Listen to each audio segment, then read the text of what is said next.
Doctor साहब, पाकिस्तान की आबादी जो है वो 24 करोड़ है, लेकिन मुस्तनिद कैंसर स्पेशलिस्ट जो हैं वो इतने कम हैं, तो इसकी क्या ख़ास वजह है कि क्या डॉक्टर्स इस फील्ड में आना नहीं चाह रहे?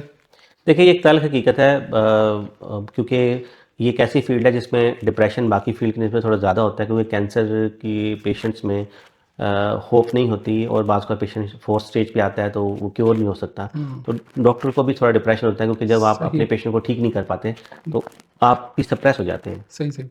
तो इस वजह से इस फ़ील्ड में लोग इस वजह से कम आते हैं कि इस फ़ील्ड में डिप्रेशन बहुत कम है।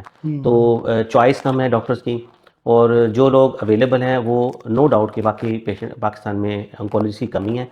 इस वजह से आपने देखा होगा कि हर हॉस्पिटल में आपको ऑन्कोलॉजिस्ट नहीं मिलता। हुँ, इसके अलावा जो हमारे पाकिस्तान में चूँकि एक सर्विस स्ट्रक्चर नहीं है, जॉब्स की अवेलेबिलिटी नहीं है, सिक्योरिटी नहीं है जॉब की, जी, तो जी। उसकी वजह से बहुत सारे डॉक्टर्स हैं जिसमें ऑन्कोलॉजिस्ट भी शामिल हैं कि वो बाहर के मुल्कों में अपॉर्चुनिटी देखते हैं और बहुत सारे लोग पाकिस्तान छोड़ जाते हैं।